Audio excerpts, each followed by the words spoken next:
Hey, and we are live. What's up, y'all? Welcome to the Richest Steve in Atlanta. I am your host, Stevie Steve, the Richest Steve in Atlanta, back at y'all with episode number 45.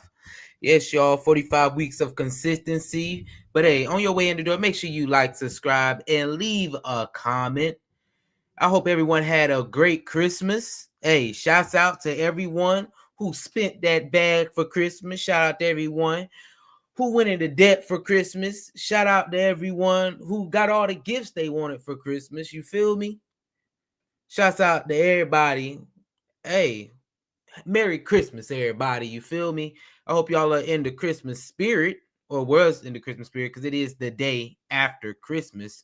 But we not focused on Christmas today. You know, y'all had a good Christmas the other day. Y'all had a good Christmas. Now we moving on, y'all, to 2025. We've been on 2025 over here, y'all feel me? We've been on 2025 over here preparing for 2025, but I wanted to focus today on creating your 2025 goals. So I have two different videos talking about that. First, we got achieving your 2025 goals, more so how to achieve your 2025 goals. Then after that, we have 4 areas that you can focus on for those 2025 goals. You feel me? There's a lot more areas that you can focus on, but I'm gonna give y'all through some videos that that can be your main focus for 2025 and help you 2025. But yeah, make sure y'all like, subscribe, and leave a comment as we get right on into our first topic of the day, starting with achieving your 2025 goals, more so how to achieve your 2025 goals. The biggest thing for this, I would say, even before we get into the video, before we have Ali Abdul come up here and do his spiel, the main thing that I know when it comes to achieving your 2025 goals is systems over goals. You have to have systems in place in order to achieve your 2025 goals. When a lot of people go into 2025 or any new year, a lot of people like to set their New Year's resolutions. Throw those in the trash, guys. Throw those in the trash, because a lot of times we all know how the New Year's resolutions go. You set this thing at the beginning of the year like it's something that you want to accomplish, and then by the end of January, you done forgot about it. I let everybody love to do the classic example, the gym warriors. I'm about to lose 10 pounds. I'm going to go to the gym. I'm going to do my thing. Annoying the folks that be at the gym already, because now everybody know in January, the gym be packed. It be packed. So annoying them folks. And then by February, all those gym goers, they gone. They gone. And there is a reason that a lot of people fail these things, guys. And it's because they don't have the systems in place to actually achieve the goals that they are going to set. I say resolutions over goals anyway, because a lot of resolutions to me, they're very much quick things that you want to hit. It's not really like, I don't see a lot of people make real big lifestyle changes with their New Year's resolutions or whatever it is. So I always say systems over goals. But in order to, this is why I said achieving your 2025 goals, because you have to have the goals first. That way you can set the systems behind it. But that's all that Ali Abdul is going to talk about in this thing that he got going. So let's go ahead and get into that. Let's go. In this video, we're going to talk about 5 pretty easy evidence-based things you can do to master. Oh, y'all, I can't hear.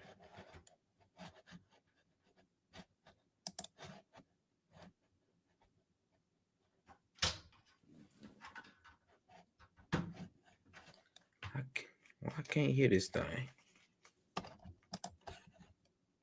Massively increase the chances that you. All right, let's go.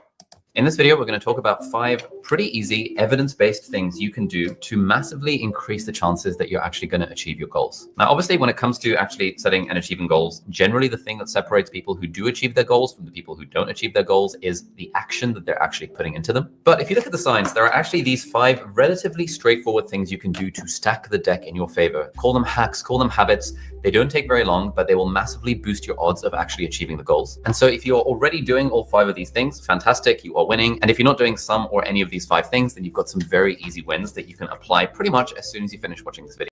And by the way, if you're new here, hello, my name is Ali. I'm a doctor turned entrepreneur and author. And since 2017, I've been making videos on this channel, which are all about the books, the ideas, the strategies and tools that can help us live more intentionally, be more productive, and generally build a life that we truly love. I also spent ages researching and writing this book, Feel Good Productivity, which is a New York Times and Sunday Times bestseller. And this dives deep into how we can get stuff done without burning out or sacrificing the things that matter most. And it's available in paperback, hardback, Kindle, Audible, basically everywhere books are sold, and has also been translated into 35 languages. And it's got a couple thousand 5-star reviews on Amazon and Goodreads. So if that sounds interesting, it'll be linked down below if you want to check that out.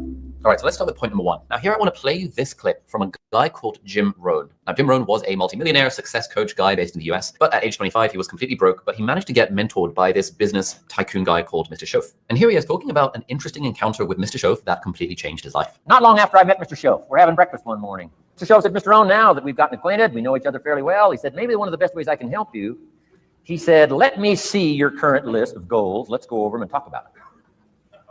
And I said, what? I don't have a list. He said, well, Mr. Rohn, if you don't have a list of your goals, he said, I can guess your bank balance within a few $100s, which he did. And that got my attention. I said, you mean my bank balance would change if I had a list of goals? He said, drastically. So that day I became a student of setting goals. And I've used it to dynamically affect my life. I've taught it to some of my business colleagues. We use it to do business around the world. Setting goals. So this is interesting. Write down your list of goals. I'm curious. All right, y'all. So the first one is writing down your list of goals. This is what I said. You know, when it comes to creating your system, you actually have to have the goals first. For me, in my life, I've always said things and just like, I want to accomplish this a lot of times. It's just a verbal, something verbally saying that, okay, yeah, I want to do this. I've actually started writing these things down. When I actually started writing them down, not only do I actually remember my goals, this is why I say a lot of people forget that gym goal. No, not only do I actually remember my goal, but it's something that I constantly have to where I'm always going to see that goal. So I want to work towards it. Like, it's not something that I forget. And having that list of goals, it helps guide you through the things that you know that you want to be doing to actually reach those goals. Because it's like a lot of things we do don't cater to us. They don't cater at all to us achieving our goals. Like, you would know, okay, I need to wake up in the morning earlier to achieve these goals. But if you don't have the goals in place, you're not even going to take that first step to even get towards those goals. So that's why, honestly, writing them down, writing them down. Don't just say what your goals is. Don't just think about what your goals is, but actually sit there, and while you're thinking about them, write down your goals. That way you can see them and you can say, okay, this is doable in my life. Do you have a list of goals written down somewhere? Could you bring them up if someone asked you to see them? But you might be thinking, this seems a bit too good to be true. This is just some like personal development guru. It's like, it surely can't be that basic as just writing down your list of goals. Do we have any actual science or research to back this up? And to that, I would like to draw your attention to this study from the Dominican University. And these guys were basically testing, does writing down your goals compared to not writing them down change your chances of achieving said goals? So on the y-axis, we've got average goal achievement, and then we've got 2 groups. One group did not write down their goals, and the other group wrote down their goals. This was the average goal achievement for the group that set goals but did not write them down. And this was the average goal achievement for the group that set goals and did write them down. The researchers found that if you write down your goals, you're around 42% more likely to actually achieve them. Now, I don't know about you, but if I could improve by 42% the probability of me actually achieving the goals I've set for myself simply by writing them down, I would probably do that because it doesn't take that long to write down your goals. And that is why our evidence-based strategy number 1 for achieving your goals is to simply write them down. Now, it doesn't really matter what format you write them down in. I personally have a Google Doc that I've named Goalkeeper, and I've been doing this for the last couple of years. And I personally like setting quarterly goals rather than annual goals. I refer to my quarterly goals as my quarterly quests. And each quarter, so every 3 months, I like to set around 3 or 4 of them. I found that if I set any more than 4, I don't end up making progress on any of them. And so 3 or 4 seems to be like a reasonable number. Oh, by the way, quick thing. If you're watching this before the 4th of January, 2025, then you might like to check out the completely free 2-day productivity workshop that I'm hosting on the 4th and 5th of January, 2025. It is called Productivity Spark, and it's potentially. All right, y'all. So the first one, write them down. In my life, I've actually already pretty much wrote out my goals for the year. And when I say I write them down for the year, I kind of know like the check marks of where these goals are going to be at throughout the year. So instead of doing a quarterly one, I will get mine all out for the year. And then I'll look back and see, okay, what is this goal that I wanted to accomplish? Like, and when will I be able to accomplish? Okay, I know this goal is supposed to happen in June. So what do I need to be doing between January, February to March in order to get me closer to that goal? So that means that way I'm setting those smaller goals along the way.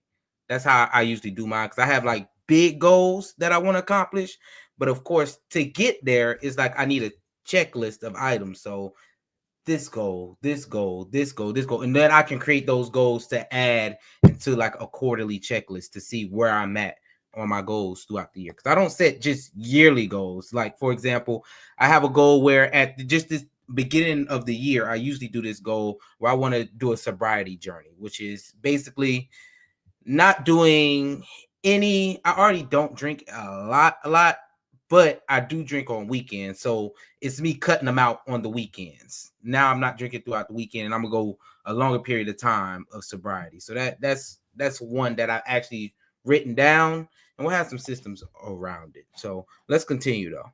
Alrighty, so now we come to insanely simple strategy for actually achieving your goals, number 2. Now here it is worth us understanding a little bit of the brain called the reticular activating system. Now the RAS is basically a bundle of nerves at the base of your brainstem that acts as a filter, and it determines what information your brain pays attention to. Obviously in day-to-day life, there are millions upon millions of various sensory inputs that your brain could pay attention to. So how does it know which ones to focus on? Well, that's where the reticular activating system comes in. Generally, based on your goals and priorities, the brain filters out stuff that is irrelevant to those goals and priorities and helps focus your attention on the stuff that actually matters to you. The classic example of this is, let's say you're buying a car and you're like, man, I really want to get a Fiat 500. All of a sudden, by the fact that you've set the intention to buy potentially a Fiat 500, you will suddenly start seeing Fiat 500s literally everywhere you look. And that is not because all of a sudden when you decided to set the goal of buying a Fiat 500, suddenly everyone else also bought Fiat 500s. It's because of your reticular activating system. Because you have set this as a goal for yourself, your brain is more likely to notice all of the Fiat 500s that are floating around the place. And so strategy number 2 for drastically improving our chances of actually achieving our goals is to actually look at those goals that you've written down every single week, if not every single day. Mistake number 1 that people make is that they don't set goals in the first place, but you're not going to make that mistake. Okay, so looking at your goals,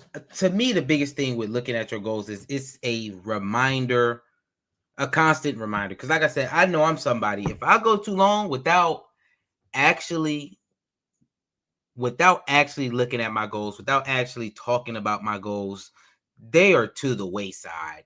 I mean, as soon as they come out my mouth, y'all. I don't know about how you all feel about that, or if you all actually, if that happens for y'all. But for me, if I'm not constantly talking about my goals, if I'm not constantly involved with my goals, if I don't see these goals, they will be out the window as quick as I'm saying them, like literally out the window. It won't even register. So that's why actually having them written down right now, they're written down on my whiteboard. So y'all look out on a video for that. I will review my goals and stuff like that, just to, because it's what I want to do. And we'll also talk about goals that I've actually accomplished in the past. But yeah, those usually are on my whiteboard. So waking up, seeing those goals, I will actually stick to things just because I actually see them on a day to day. If not, oh no, that thing's out to the wayside. I know for sure this happened recently, because even last year, I've been doing my sobriety thing probably about, this will be the 3rd year that I've done it. The first year, flawless, did it perfectly. But the second year, I actually slipped up because I wasn't seeing it all the time. I wasn't seeing it all the time. I wasn't talking about it. I wasn't actively participating in that. And the reason was because if y'all remember, I was not doing YouTube at that time at the beginning of the year. I didn't really start back doing YouTube until the end of February. So January and February, that goal was already, I wasn't talking about it. I wasn't involved in it. I wasn't seeing it. I wasn't seeing that goal constantly. So I wasn't participating in it. Let's continue. Because you're watching this video. Mistake number 2 is that if they do set goals, they don't write them down. And mistake number 3 is that for so many of us, we set goals at the start of the year and then we never look at them ever again. And so the idea behind strategy number 2 is that we can harness the reticular activating system by actually looking at our goals every single day or every single week. I personally review mine once a week as part of my weekly reset. I've got a little journaling prompt that says, what were my quarterly quests and how are they going? And that means every single week when I do my weekly resets, it just reminds me to check up on my quarterly goals. Each week, I also set 3 main priorities for the week. And then as part of my daily morning manifesto is what I call it, morning manifesto journaling practice, I ask myself a simple question, which is, what were our weekly priorities and how are they going? I like to refer to it as R rather than my because it sort of feels like I'm harnessing all parts of my brain. What were our weekly priorities and how are they going? So every single week, I'm reviewing my quarterly goals. Every single day, I'm reviewing my weekly priorities. This does not take very much time at all. This is like a 10-second jog at most, but it's just that little jog that the brain needs to be like, oh yeah, I did intend to sign up for that squash club, or oh yeah, I did intend to make progress on that particular work task. And sometimes it's just so easy to forget those things otherwise because we're so caught up in the day-to-day of what's happening in the calendar, what's happening in work and in life. But by literally spending 10 seconds every week looking back at your list of written goals or priorities, that alone is such a needle-moving insight that I'm amazed that more people don't do it. And to be honest, this video is advice for myself because I also sometimes fall off. I know all the studies, did a shit ton of research for my book talking about all this stuff, and still I forget sometimes to do my weekly reset where I look at my goals. And sometimes a couple of weeks pass where I haven't looked at my list of goals. I'm like, damn, I've actually been less consistent with the goals that I set because I simply forgot to look at them. Oh, by the way, if one of your dreams or goals is to potentially grow an audience or to generate consistent revenue or turn whatever expertise you have in.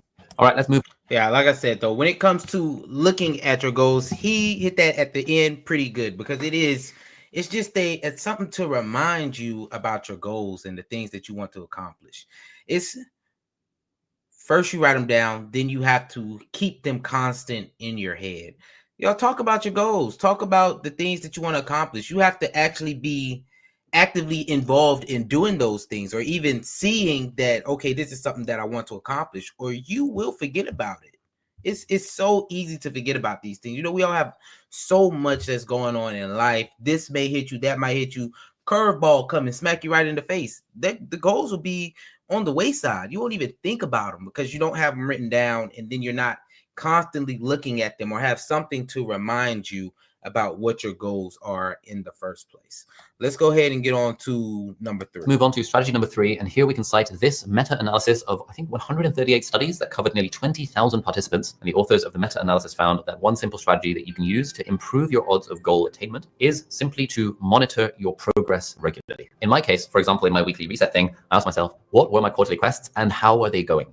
The and how are they going bit encourages me to actually monitor progress. Generally, I give it red, yellow, or green, or I just say kind of on track or off track. Just even that is enough for me to monitor the progress that I'm making towards my goals. Every single day when I make the time. Yeah, monitoring the progress of your goals is a great one just because a lot of times, especially when you have long-term goals, guys, when you set these big goals and you might not see the progress in the beginning. You won't always see the progress straight up. So monitoring that goal will help you 1,000 times. For example, y'all know I had the huge 3-year goal of paying off my student loan debt. Without monitoring that and seeing it actually go down every month, I honestly probably would have quit that goal because it would have seemed so unobtainable. So by me monitoring that goal, I was able to see the difference in real time, able to see the change in real time because I could see that number going down. Another thing that might help y'all is maybe, monitoring your progress in the gym. The only reason the gym is tricky is because you might want to, the scale is just a little different. Just monitor your progress. Monitor your progress with a lot of these things. You might not see a change in your body, but you might see a change in your strength. You might have got stronger, So it's a lot of different things that come with monitoring your progress when it comes to being in the gym. But overall, with a lot of your goals, monitor your progress, monitor how you're feeling, monitor the actual goal that you have set for that thing. and everything will be good. You'll just continue. As long as you feel good, you will continue. If you're seeing yourself mark these things off, when you're not seeing yourself mark these things off, it will encourage you to actually continue doing it. Especially if you do like a monthly checkup and all that stuff. Like, I didn't hit my goal. I didn't hit that miniature goal, the progress that I wanted to attain that goal this month. So you'll be like, man, I gotta change something up. I gotta focus on something different. I'm doing my morning manifesto and I ask myself, what were our priorities for the week and how were they going? Again, I'm monitoring progress. I defined the most important priorities at the start of the week. And now I'm just checking in with myself to see how am I actually doing in achieving them. The other way that I personally like to do this monitoring progress thing, it's also fairly simple. I use an app, Things3, for my to-do list. And within Things3, I have the various projects that I'm working on. So I've got, you can ignore Aram and Angus. This is sort of two of my team members that I delegate stuff to. So that is a project because of delegation and stuff.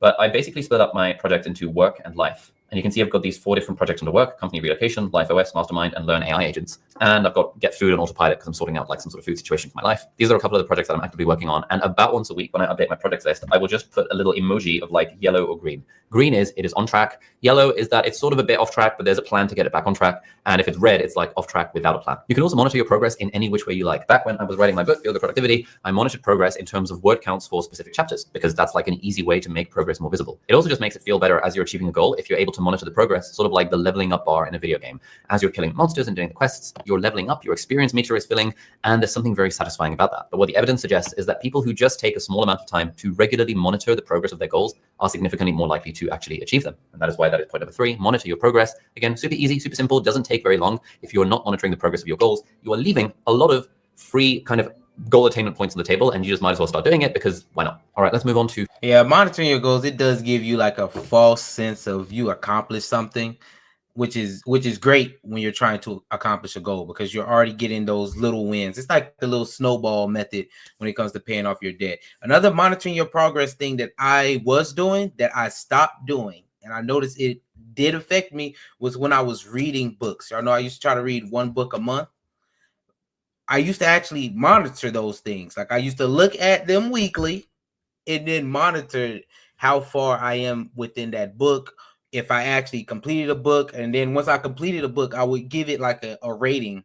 Green if I would read it again, yellow if I just read it, red was I'm not reading this book again, it wasn't good. And then I had like, okay, you can read this one right here is a good book for you to repeat it and read it. But just monitoring your progress, it comes in a lot of different ways. I like how he said that, because depending on the object, the goal, depending on the goal, you can monitor them in totally different ways. So that's actually a good one. Monitoring them, keep that stuff in your mind. To fairly simple strategy number 4, and this comes from a psychologist called Gabrielle Oettingen, and it's a strategy called mental contrasting. Now, mental contrasting is the idea where you basically visualize something that you want in the future, but it's not just about visualizing the outcome. We find that people who spend too long visualizing having already achieved their goals, actually in some studies, are less likely to achieve those goals. But if you visualize achieving your goals and you also contrast it with the obstacles that you might encounter along the way, that is mental contrasting, and that really seems to boost people's goal attainment. And so this psychologist, Gabrielle Oettingen, came up with a fairly simple technique called the WHOOP method, which stands for wish, outcome, obstacle, and plan. Now, the wish and the outcome is where you are basically setting the goal. There are all sorts of different ways for goal setting. You can use the GPS system, which is my personal favorite. You can think in terms of facts, feelings, and functionality. You can think in terms of wish and outcome, like what is the thing that you wish for and what is the outcome that would happen as a result of you achieving that goal. But then the key bit of the WHOOP method is this obstacle and plan. You are visualizing the obstacles that might stand in your path. Let's say, I've set the goal of, writing my next book by halfway through next year. All right, cool. What are the obstacles that could get in my path? Well, one obstacle is I might not make time for it. Another obstacle is I might run out of ideas. Another obstacle is I might feel demotivated when I sit down to try and write. And then the final component of the WHOOP method is plan. What is my plan for addressing those obstacles? So I might say, okay, cool. I'm going to put in 3 hours on my calendar block every single morning to focus on writing. I might do a few brainstorming sessions with my team to avoid the problem of running out of ideas. And I might use an app that me and my team have built called VoicePal to make writing more fun, because then I can write the book while talking rather than while simply typing on a computer. And so strategy number 4 that we have here is visualize obstacles and to make a plan. Again, doesn't take very long to do. Each time you set a goal, you can just spend literally 3 minutes thinking to yourself, okay, cool, wish, outcome, W-O, obstacle, plan. What are the obstacles that could get in my way, and what's my plan for overcoming those obstacles? And again, according to the research, this will drastically improve your odds of actually achieving the goal. And then finally, we come to... I'm not going to lie to y'all. That WHOOP method, that might hit. Because I haven't watched this before, y'all. That WHOOP method, that might hit. And I've honestly known this because it's a lot of obstacles that we face. I really think when it comes to setting up your system to attain your goals, to achieve these goals, the planning around the obstacles is one of the fundamental things that we need to plan for, because a lot of times those obstacles are what stops us from achieving these goals. For me, I will say one of those is I use the gym, for example, because I've been already setting these systems in place. The biggest thing for me is no motivation and just not going, y'all. Literally, that's what it is.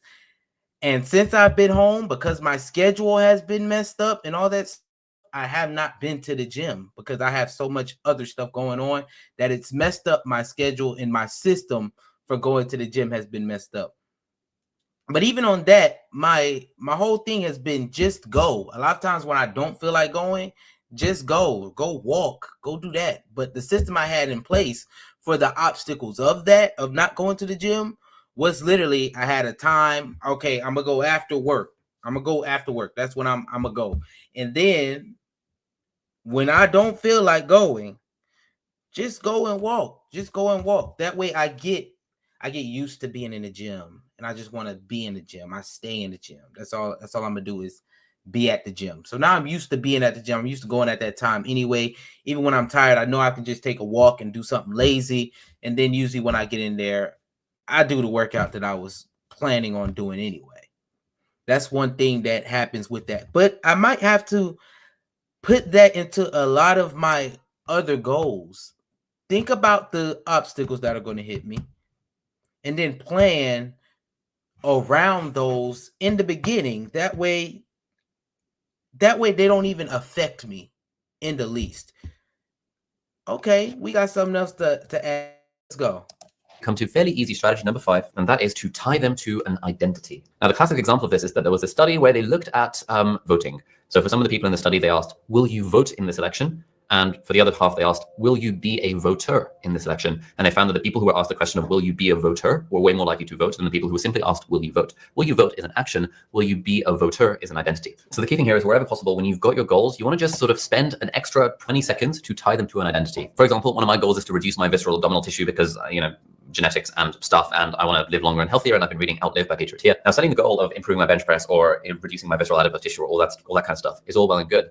But if I were to take the 20 seconds to tie them to an identity of I am a healthy person, that will make it more likely that I'll actually achieve the goals, and I'll actually stick with it when the going gets tough because I've resonated with that identity. Similarly, I found when I was working on my YouTube channel, when I gave myself permission to lean into the identity of I am a YouTuber, that was what allowed me to stay consistent with making YouTube videos in the tough times. For ages, I did not identify with the identity of being an author or being a writer because I had all sorts of imposter syndrome around it. Who am I to write a book? Any of this sort of stuff. But when I lent into that identity of being an author, and I started this video, I'm a doctor turned entrepreneur and author, leaning into the identity of being an author. What does an author do? An author writes. What does a writer do? A writer writes. That makes it a lot easier in the mornings when I'm figuring out what I want to do with my day, what I want to do with my week. Oh yeah, I'm a writer. I guess I should do some writing. And this is often in line with the goals that I have for myself. So the question would be, for whatever goals that you're setting for yourself, how can you tie them to an identity? Because there's a quote that I really like from Tony Robbins, which is that the strongest force in human personality is the need to stay consistent in how we define ourselves.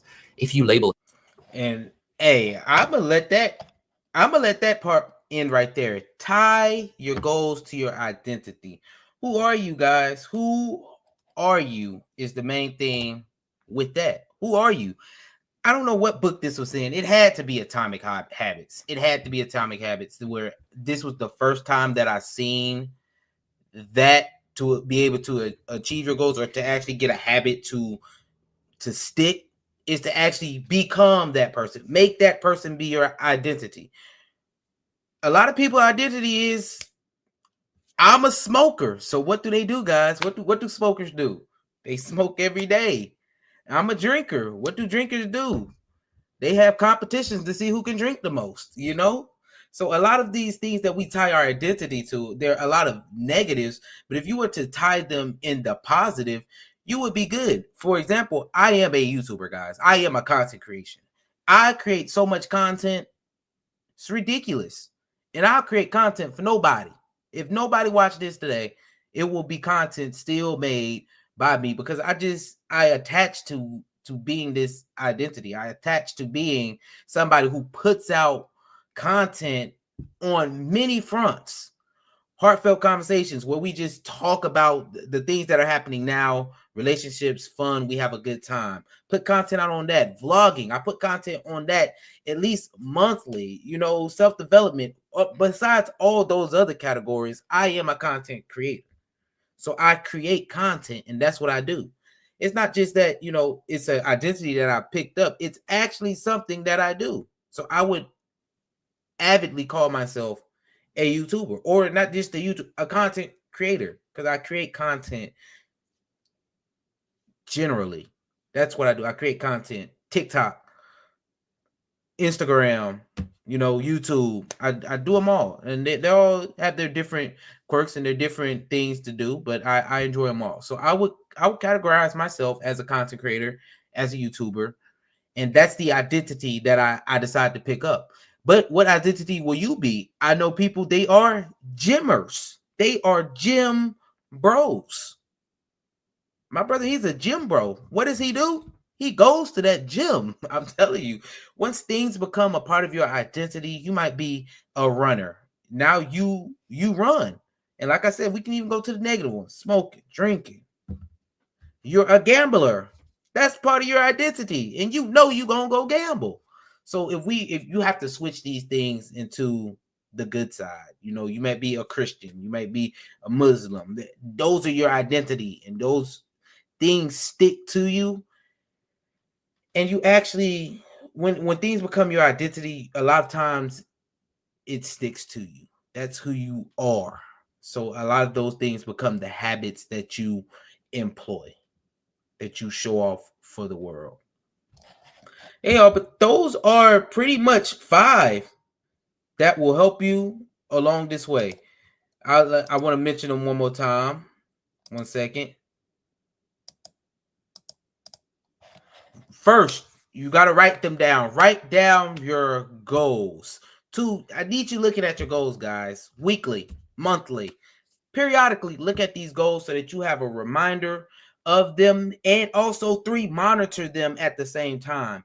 When you look at your goals, monitor them then. Like it's not like, okay, let me look at them and then at a separate time let me monitor them. You can do those all at the same time. Then you need to visualize your obstacles and plan for them before they happen. A lot of things that are going to hit you along the way, and you can plan around those things just by looking and doing some. Think about what your obstacles are going to be. That's all.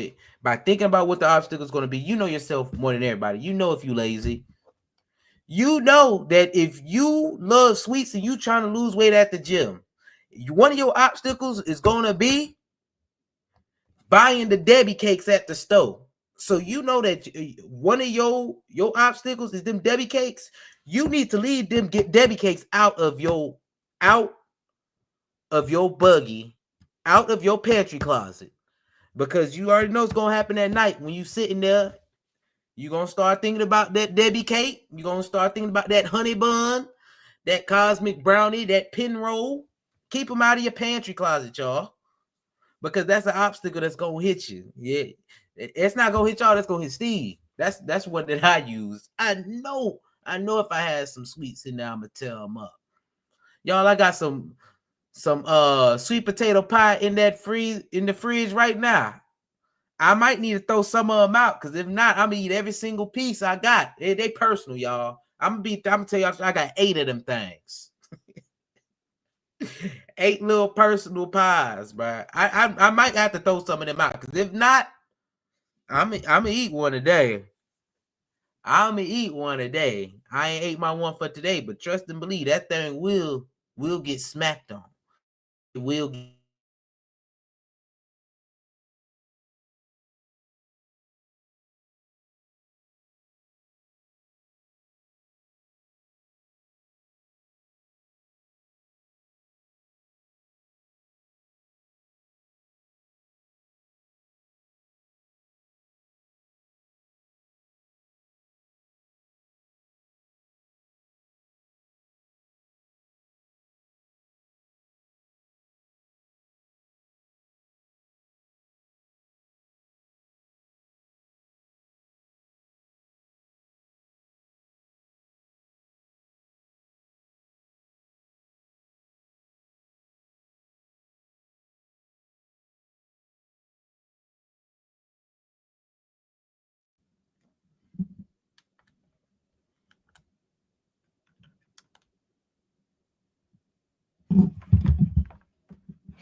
All right, y'all. We had a little technical difficulty there, but make sure y'all like, subscribe, and leave a comment, man. Make sure y'all like, subscribe, and leave a comment.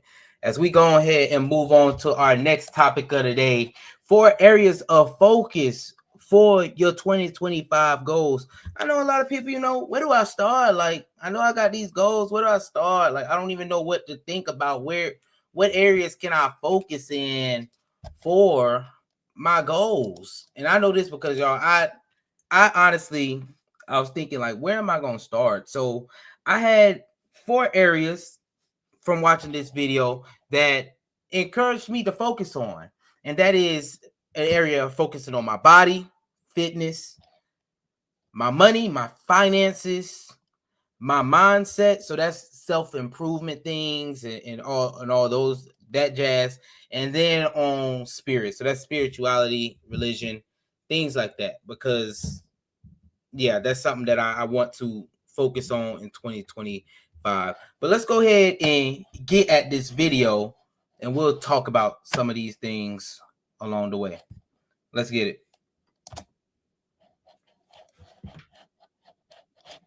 So what if there was a button that you could press and instantly improve 40% of your life? How fast would you smash this thing? This button actually does exist. It's your habits. And that's why in this video, we're going big.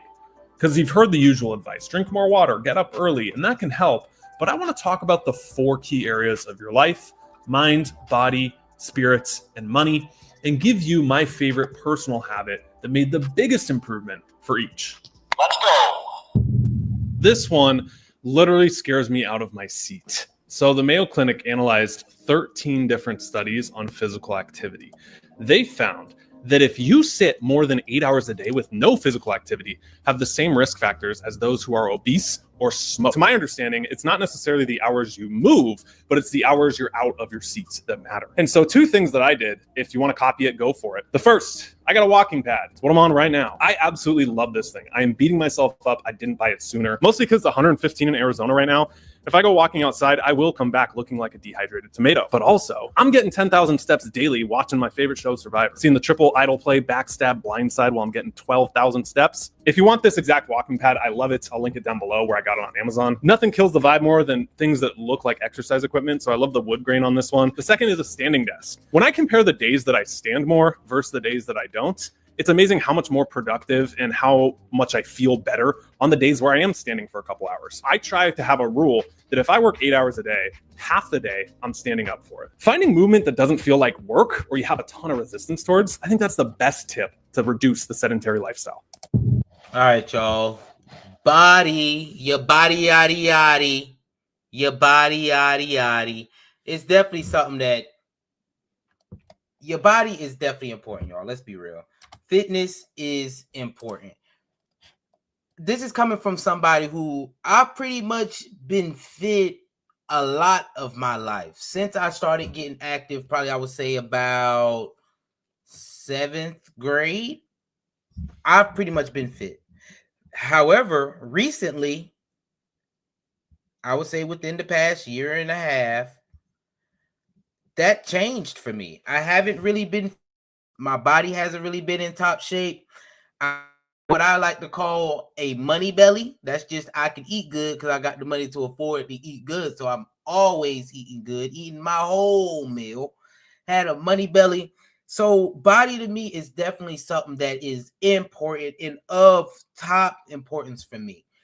He said, he's doing the walking and sedimentary and all those things. However, fitness, guys, we need to get in our fitness bag in 2025.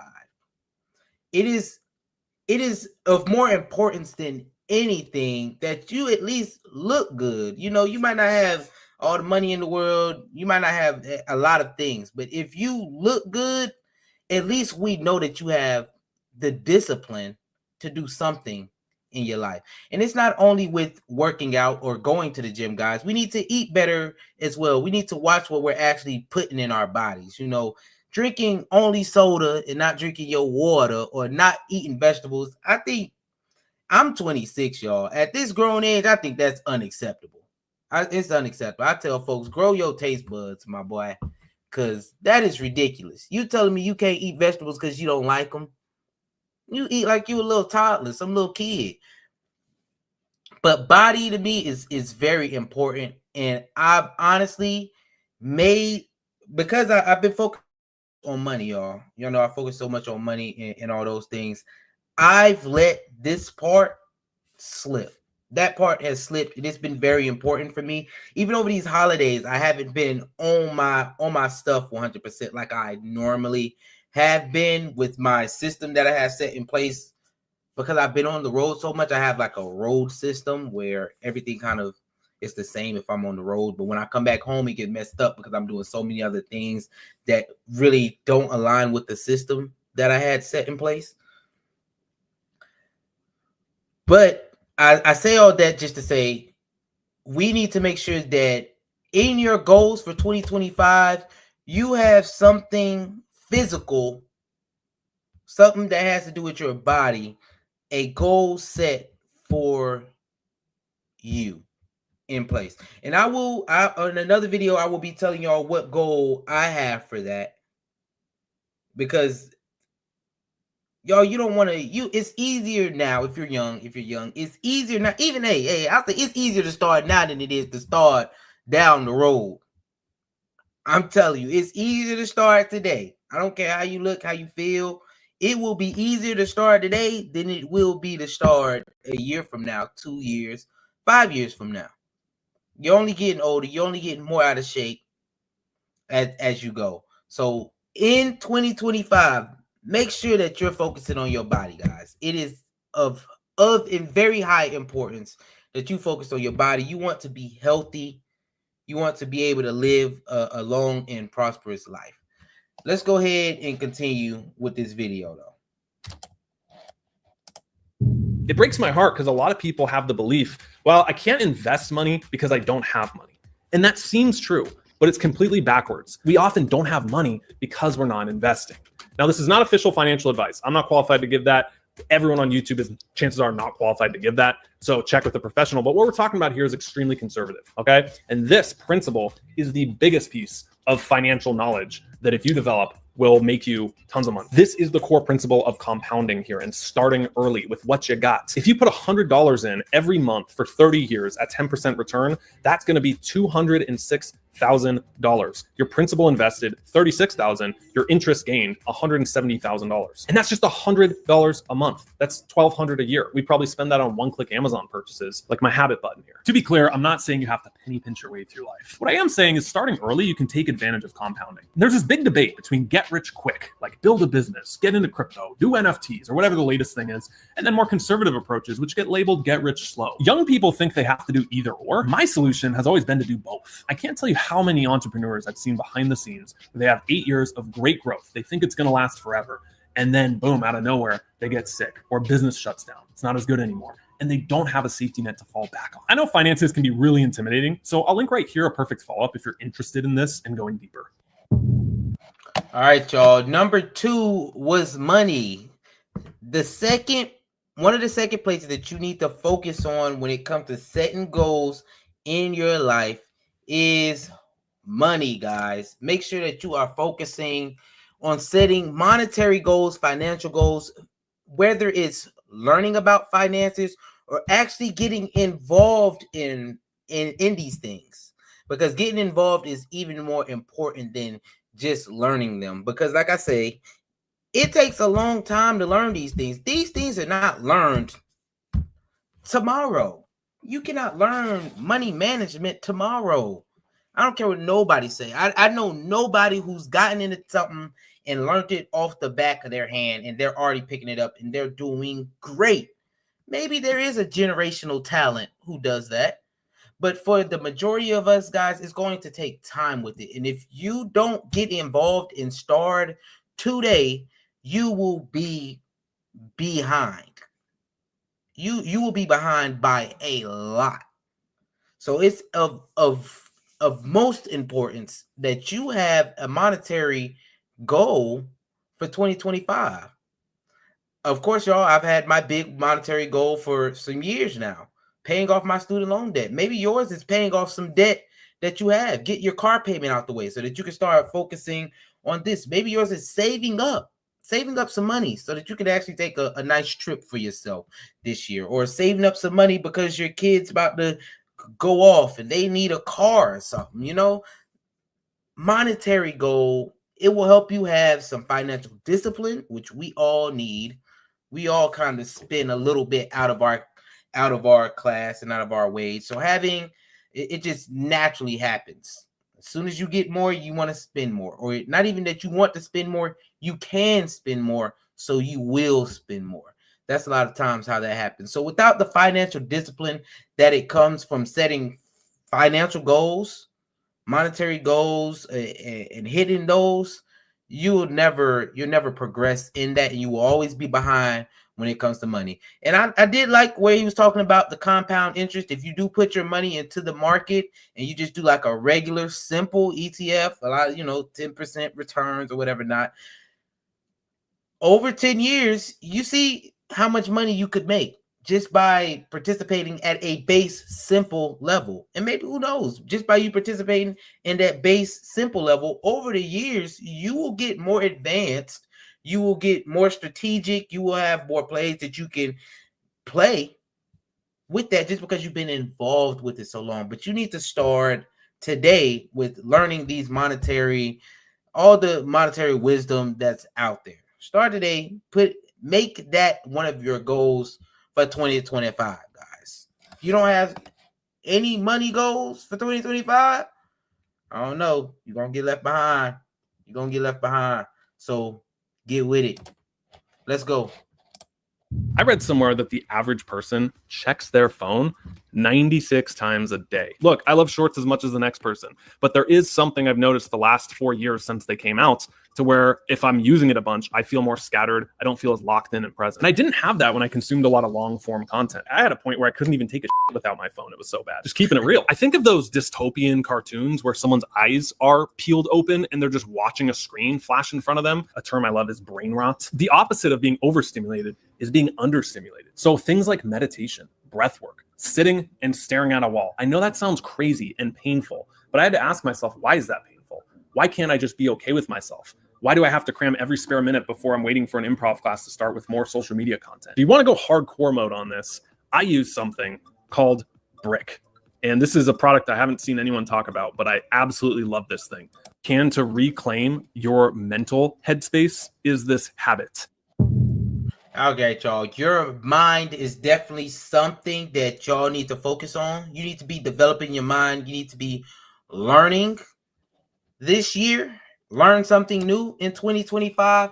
But also, what this applies to, of course, I say self-development does apply into that, getting your mental up to par. But I'm going to go list off a lot more. Maybe it's reading books is something that falls under your mental, because you're learning something.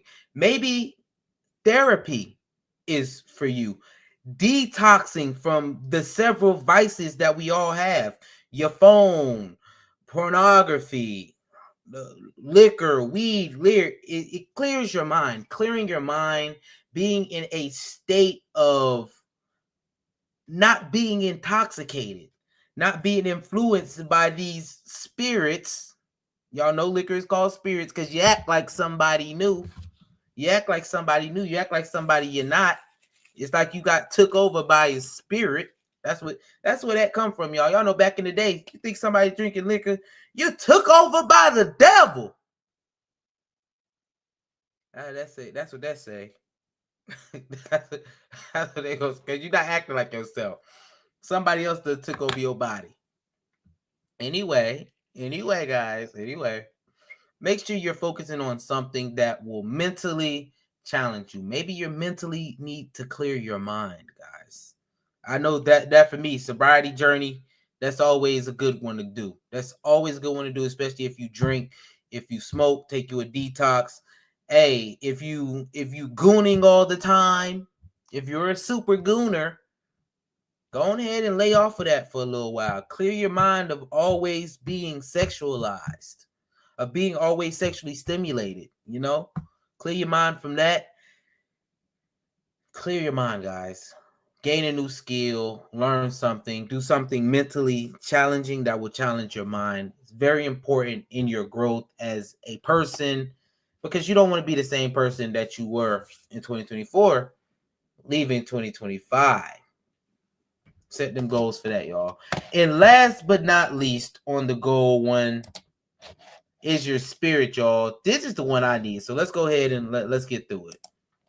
I want to share something personal I've never shared in videos, and I haven't been ready to talk about it for the longest time, but I think it's a good time and it fits here. I have my own struggles with faith. I was raised Christian, and I didn't agree a lot with what was taught in the church. I had issues with theology, and it pushed me away from God and religion altogether.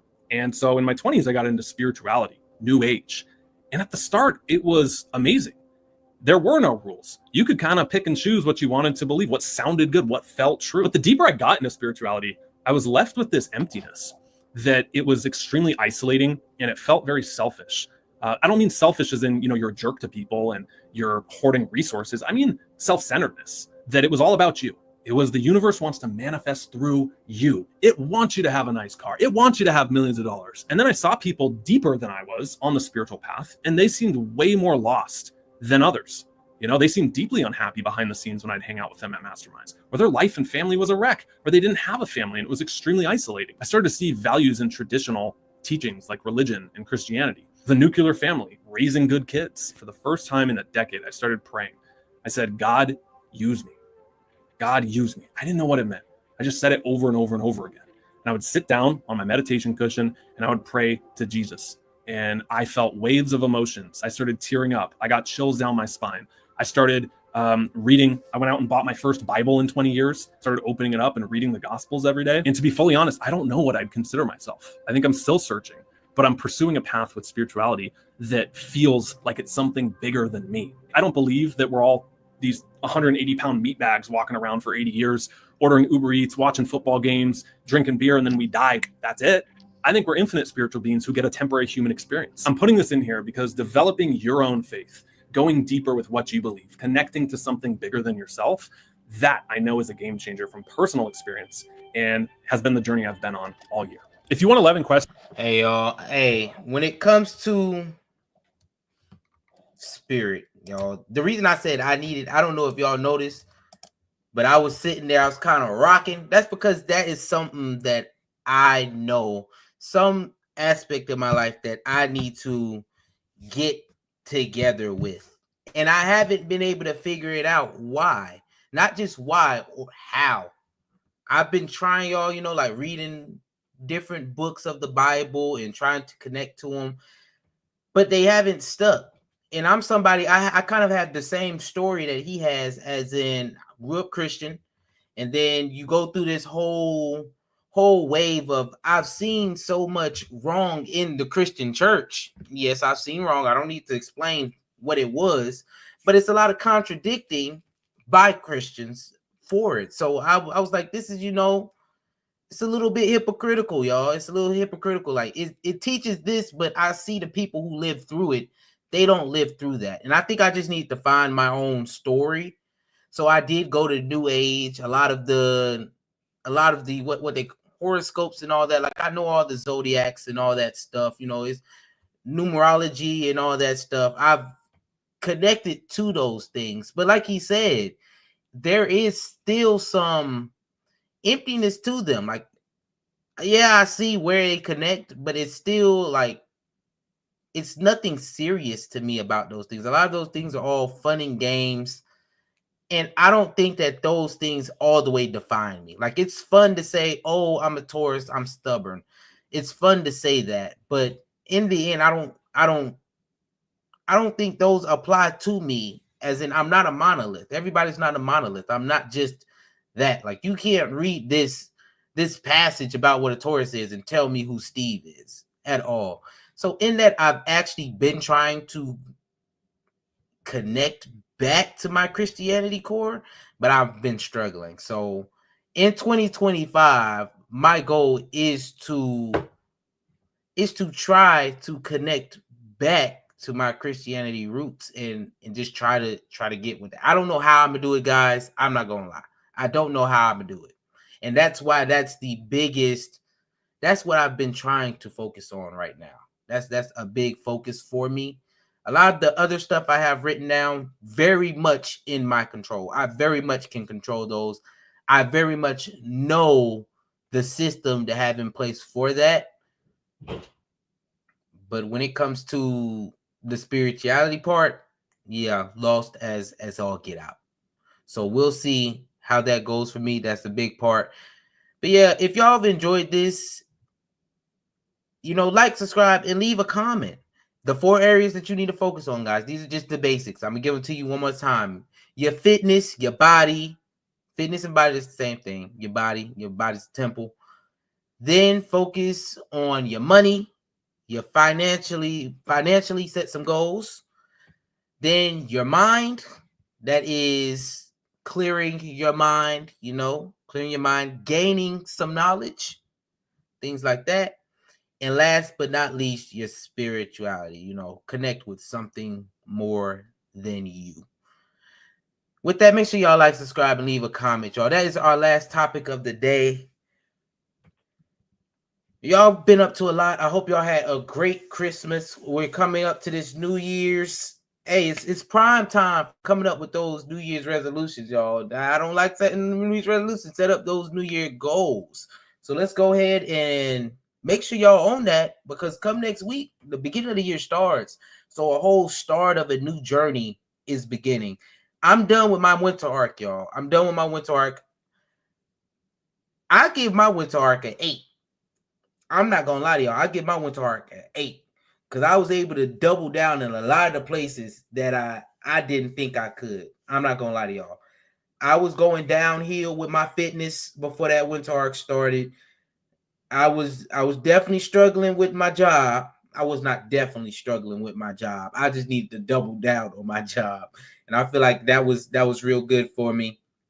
And I'm learning on that. But we're going into a new phase now because the winter arc is done. We going into our 2025 beginning phase. That first quarter of the year is definitely always to me like a little sprint. Like a real, I'm not even gonna call it, that's not really my sprint. My sprint is really the second quarter, is I feel like the real sprint. This first one is a setup time. It's a setup. So we're going into the setup phase. That way we can flourish in the second quarter. But that's why this stage is so important, because whatever you set up in this stage will be what carries over for the rest of the year. Let me say this again. Whatever you set up in this first quarter of 2025 will be pretty much what you do for the rest of the year. And this is with everybody. This is usually how things work out, guys. So when you set your New Year's resolution and you don't stick with it, usually you're going to go a whole another year before you come back to that and doing it. So make sure y'all get your goals written out. Y'all have some videos coming out on, I'm going to say thank you to 2024. And we're going to see what we're looking forward to in 2025. Also, y'all, I got to get this studio up. Y'all see my studio right now? I promise y'all. I make a promise to y'all. Next week, it will be different. Even though I won't be here, I'm gonna still change up this studio space and make it different. I want to see change going in 2025. So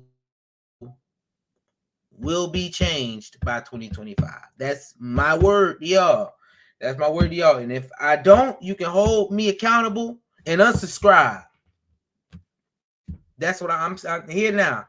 If I don't change something up in here, unsubscribe. Y'all better stop, because I'll put a piece of paper up there and say, I changed it, y'all. No, I'll play. I ain't gonna do that. But y'all be on the lookout for that too. 2025 is gonna be a great year, y'all. We are preparing for it. We are going to create a great 2025. With that, y'all, I'm gonna get out of here. Thank y'all for tapping in. I appreciate y'all for watching. Peace, love, and riches. I'm out.